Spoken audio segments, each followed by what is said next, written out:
पहले तो thank you, आपने जो कॉम्प्लीमेंट किया उसके लिए। बहुत ज़्यादा प्यार मिल रहा है हमको, हमारी फ़िल्म को, हमारे ट्रेलर को, हमारे गानों को, तो अच्छा लग रहा है। और दूसरी बात, ये फ़िल्म जो है वो रेस खाली नाम ही है जो मैच करता है, बाकी सब कुछ अलग है।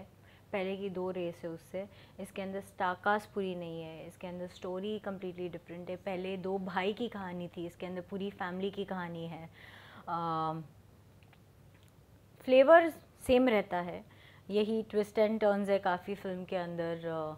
बहुत सारे, हर 2 सीन के बाद एक नया चैप्टर ओपन होता है। It's very difficult to understand किसको ट्रस्ट करे, किसको ट्रस्ट नहीं करे। तो फ्लेवर सेम है फ़िल्म का, खाली उसको अलग तरीके से प्रेजेंट किया है, एक अलग कहानी बताने की कोशिश की है। आपके कैरेक्टर किस तरह का इस फिल्म में, उसके बारे में जरा हमें बताइए, किस तरह का कैरेक्टर आपका? ये जो कैरेक्टर मैंने प्ले किया है वो बहुत ही डार्क है। मतलब Sanjana starts off as a very dark person, but towards the end वो पॉजिटिव हो जाती है, क्योंकि उसको कुछ चीज़ें ऐसी पता चलती है जो कि उसके साथ गलत हुई है, उसकी फैमिली में चीज़ें गलत हुई है। तो वो जानबूझ के बुरी नहीं बनी, उसको बुरा बनना पड़ा। डीजी देखा कि आप डांसिंग में तो बहुत ही पसंद किए जाते थे, आप एक्टिंग में भी बहुत पसंद, लास्ट में ये एक्शन वाला सीक्वेंस आप नजर आई, वो क्या बात थी, उसके बारे में जरा हमें बताइए। वो एक्चुअली करने में हमें बहुत ही मज़ा आया, क्योंकि हर कोई जानता है कि हर फिल्म के अंदर जो फीमेल एक्टर्स जो होते हैं वो बेसिकली सीन्स कुछ होती है उसके अंदर और गाने होते हैं, पर ये एक फिल्म रेस एक ऐसा जॉनरा है जिसके अंदर लड़कियां जो है उनको इक्वल इम्पोर्टेंस दिया जाता है, उनको इक्वली प्रेजेंट किया जाता है जितना ही प्रेजेंटेशन लड़कों को देता है। So this film is not about only actor, it's about performance. इसके अंदर लड़का या लड़की को ऐसे बाइफर्केट नहीं किया गया है कि लड़के हैं तो खाली लड़के यही करेंगे, लड़की है तो खाली यही करेगी। सबको इनकॉर्पोरेट किया गया है, सबको एक साथ लाया गया है और सबको इक्वल इम्पोर्टेंस दी गई है। स्टंट भी हमने सुना आपने खुद से की, तो उसके बारे में जरा बताइए, कुछ इंजर्ड हुई, कुछ क्या हुआ? वो एक्चुअली डेलिब्रेट डिसीजन था, मुझे खुद से करने थे सारे स्टंट्स, क्योंकि फर्स्ट ऑफ ऑल एक्शन फिल्में ज़्यादा करने मिलती है नहीं लड़कियों को, और जब करने मिले तो पूरी तरह से कसर निकाल लो, मेरा ये मानना है। तो हाँ, इंजर हो गया था, मैंने अपना एंकल फ्रैक्चर कर लिया था प्रैक्टिस करते टाइम, और इसलिए हमको जो मेरी और जैकलीन का जो फाइट सीक्वेंस है उसको हमको पोस्टपोन करना पड़ा था करीबन 1 महीने के लिए। पर अच्छा हुआ, क्योंकि जब हमने 1 महीने बाद शूट किया तो उसका जो रिजल्ट है वो काफ़ी अच्छा आया, हमको थोड़ा ज़्यादा टाइम मिल गया प्रैक्टिस करने के लिए। जब फर्स्ट डे आप स्टेट पे पहुंचे, क्या माहौल था, क्योंकि मल्टी स्टारर फिल्म है तो कुछ अलग ही माहौल होता है सेटअप का, क्या माहौल था फर्स्ट डे जब पहुंचे ऐसे? सब पहले दिन तो मैं बहुत ही ज़्यादा नर्वस थी, क्योंकि मुझे समझ में नहीं आ रहा था कि see to be very honest, like the race is like a final exam for me, right? I have to give in my 200%. I have to make sure that I'm looking good, I have to make sure that I'm delivering right, I have to make sure that I'm portraying the character perfectly. तो काफ़ी सारे दिमाग में वो questions थे, plus एक stress situation भी होती है कि यार अगर ये नहीं हुआ तो इसके बाद तो समझ लो कि गई पूरी तरह से नहीं है, तो वो एक फैक्टर भी था दिमाग के अंदर। But thanks to our director Remo sir, he made things so easy for me, in fact for everybody. Film के अंदर जितने भी एक्टर्स हैं, स्पेशली अनिल सर, जब मुझे अनिल सर के साथ एक सीन करना था तो मुझे बहुत ही ज़्यादा डर नहीं बोल सकती, पर फटी पड़ी थी बुरी तरह से कि पता नहीं मुझसे ये सीन होगा कि नहीं, क्योंकि अनिल कपूर सर सब जानते हैं कि उनका he is a legend, he is a fantastic actor and relatively a very new person in acting. Will I be able to do it or not? But Anil sir ने इतना कंफर्टेबल बना दिया सीन हमारे लिए, क्योंकि इट वॉज हिम। जैसे वो set पे आए तब उन्होंने कहा कि चलो चलो चलो चलो चलो हम लोग ना रिहर्सल करेंगे अभी, उसके बाद हम शूट करेंगे। तो बहुत कम ऐसे एक्सपीरियंस करने मिलते, कुछ ऐसे एक्टर्स होते हैं जो बहुत कम होते हैं जो अपने को एक्टर्स को कंफर्टेबल फील करवाते हैं। तो वो एक सीन जब आसानी से निकल गया, उसके बाद थोड़ा कॉन्फिडेंस आया कि अरे अभी हो जाएगा, अब हो जाएगा। बॉबी सर भी साथ में, वो भी हाँ। बड़े सीन है, तो उनके साथ कैसी कोलैबोरेशन रही किसी? सी आई टेल यू, बॉबी के साथ ना मुझे इतना प्रॉब्लम नहीं हुआ, क्योंकि जब मैं असिस्टेंट कोरियोग्राफर थी तो मैंने बॉबी के साथ काफ़ी गाने किए थे, तो एक मतलब वो एक पर्सनल लेवल पे बात करना प्रॉब्लम नहीं था उनके साथ। अगेन पता है कि अगर कहीं कोई सीन में गलती भी कर दी तो बॉबी को, बॉबी वन मोर प्लीज़ मेरे लिए, मतलब वो एक रैपो उनके साथ बिल्ड हो गया था। पर जब एक्चुअली कोई भी एक्टर हो इसके अंदर, अगर वन मोर के लिए अगर हम बोलते थे तो वो लोग हैप्पीली ओब्लाइज करके हमारे साथ वो एक और सीन कर देते थे, वो हमारी सेटिस्फैक्शन के लिए। उनको पता है कि उन्होंने अच्छा किया है, पर हमको सेटिस्फैक्शन मिला है कि नहीं, उसकी वजह से वो वन मोर कर लेते थे। So yeah I think Bobby and Saqib and Jackie and me, हम चारों जो थे वो बहुत ही ज़्यादा कंफर्टेबल थे एक दूसरे के साथ। जहाँ पे कुछ अनिल सर और सलमान सर को बोलना होता था, कोई मेरे केस में मैं थोड़ी हेसिटेट होती थी, पर इवेंचुअली वो भी नॉर्मल हो गया। सो सलमान सर के साथ एक्टिंग में तो आप नजर आए, तो एज अ प्रोड्यूसर किस तरह आपके साथ उनके रिलेशन थी, इनके बारे में कुछ पिंच करते नहीं थे? एक्चुअली नहीं, सलमान सर का जो प्रोडक्शन है, he has a different team all together who takes care of his production. And तो सलमान सर अगर प्रोडक्शन टीम के साथ बात भी करते थे तो वो हमको भनक नहीं लगने देते थे कि वो क्या बात कर रहे क्या, because he I think that's how he is, he didn't wanted to stress us out के अरे प्रोडक्शन में ये हो रहा है, वो हो रहा है, ये हो रहा है। So he kept things very away from his acting part. तो सलमान के साथ आपने काम भी किया, स्टार्टिंग में भी आपने उनके साथ ही की थी, तो क्या कुछ खास इंप्रूवमेंट्स हुए उनके अंदर, उनके बारे में जरा हमें बताइए, क्या कुछ अच्छा लगता है उनके अंदर सलमान? मतलब मुझे समझा नहीं क्वेश्चन एक्चुअली। उनके क्या ग्रो किया उन्होंने अपने स्किल्स में, हर एक उनके या मेरे? आपके? अच्छा अ, सलमान सर ने ना हमेशा मुझे सपोर्ट किया है, किसी भी चीज़ में क्यों ना हो। उन्होंने हमेशा ये मतलब मुझे बहुत बहुत लाते मारी है, पर खाली इसीलिए ताकि मैं आगे बढ़ूं।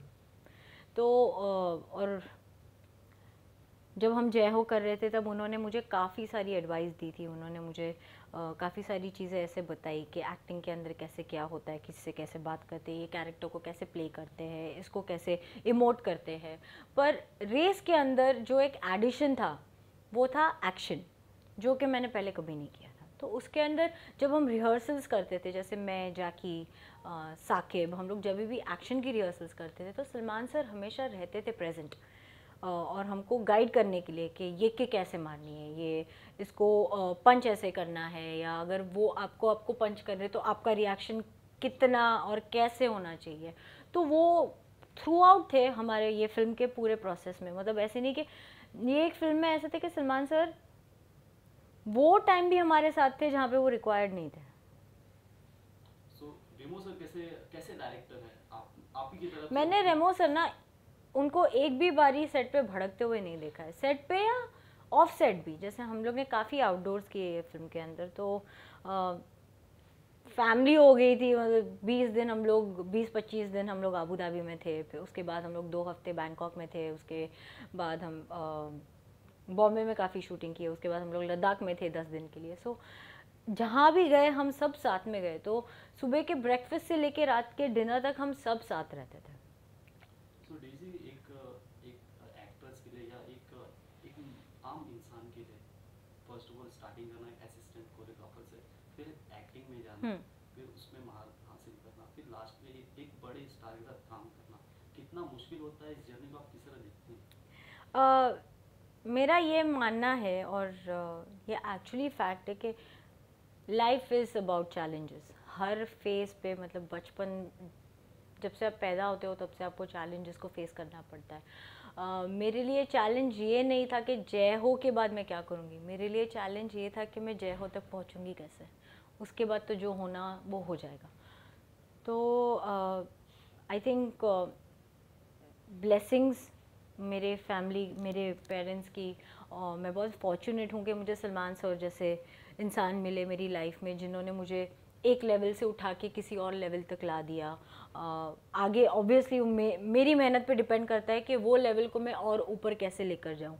पर the best part about it के एक इंसान जो कि मिलियंस लोग उनको प्यार करते हैं, वो अपना ट्रस्ट और बिलीफ मेरे अंदर डाला हुआ है, ठीक है।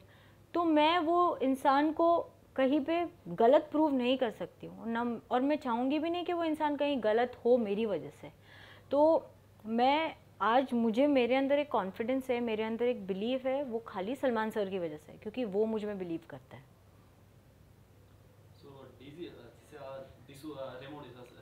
वो तो सीरीज लेके चल रहा है ABCD। हाँ, आप एक बहुत ही खूबसूरत डांसर है, तो उन्होंने कभी आपकी ख्वाहिश हुई कि ABCD की अब इधर आके बोल दो ना उनको। सो उसके बारे में जरा बताइए, कुछ क्या विशेष है आपकी ABCD के लिए? रेमो सर ने अपना मतलब ABCD like his first baby, तो और ABCD 1 और 2 दोनों ने बहुत ही अच्छा बिजनेस किया है। मैं यही विश करूँ कि जो ABCD 3 है वो भी बहुत अच्छा बिजनेस करे। उसके अंदर वरुण है, कटरीना है। I mean Varun is a fab dancer, Katrina is also phenomenal dancer, क्योंकि मैं जानती हूँ कटरीना कितनी मेहनत करती है वो, और कितनी रिहर्सल्स करती है। So he is got the best people on board. So DG, आपका एक डायलॉग भी बड़ा ही पॉपुलर हो गया, मतलब हर बच्चे की जुबान पे हो। सो एक बार हमें वो सुनाएं और उसके बारे में जरा बताएं, क्या रिएक्शन आप देख रही हैं? रिएक्शंस, इनफैक्ट हमने कभी भी नहीं सोचा था कि हमारा डायलॉग, जो ये बिज़नेस वाला डायलॉग है, वो इतना बड़ा बन जाएगा और इतना वायरल होगा, क्योंकि इट्स अ नॉर्मल डायलॉग। मतलब हम डे टू डे बेसिस पे, ट्रेलर आने के पहले भी हम लोग यूज़ करते थे कि अरे तू अपने काम से मतलब रखना।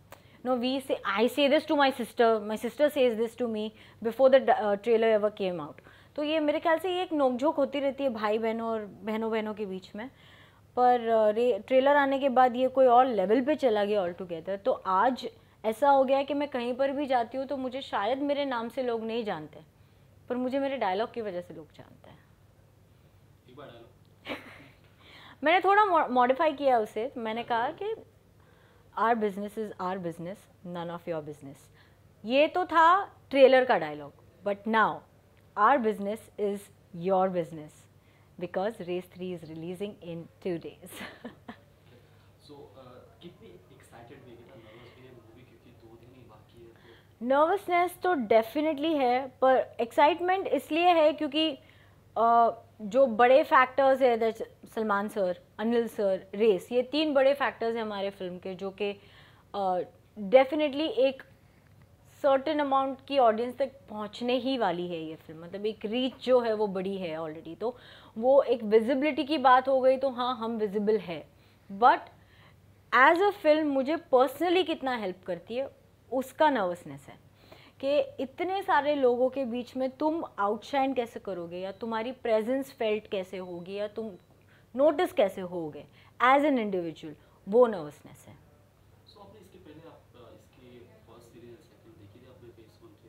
कितनी पसंद आई आपको? रेस 1 में तो मैं असिस्टेंट कोरियोग्राफर थी, तो रेस 1 जब मैंने देखी थी माई माइंड वॉज ब्लोन। मैंने कभी भी ये फ्लेवर की फिल्म पहले नहीं देखी थी हमारे बॉलीवुड में। So I think Abbas Mastan sir are the maestros at getting this kind of genre back to our Bollywood, and Race 1 was fantastic, Race 2 was amazing, Race 3 मेरे हिसाब से बहुत अच्छी है। हमने कल ही फिल्म देखी और हमको बहुत अच्छी लगी, and we really hope, my fingers are cross, के ऑडियंस को भी पसंद आए और उनको हमने जो काम किया है वो अच्छा लगे, उनके एक्सपेक्टेशंस तक हमने रीच किया हो, तो we will be happy. So lastly अपने फैंस को क्या कुछ कहना चाहते हैं? Thank you for all the love and support. वो भले नेगेटिव वे में हो या पॉजिटिव वे में हो, बट मैं जानती हूँ कि आज अगर मुझे लोग जानते हैं तो जो मीम्स आपने बनाए हैं शायद मुझे ट्रोल करने के लिए, पर वो मेरे लिए ही वर्क किया है। So thank you so much. Our film is releasing race 3 on 15th of June. Please go and watch it in the theaters. We are waiting for your feedback. Thank you. Thank you.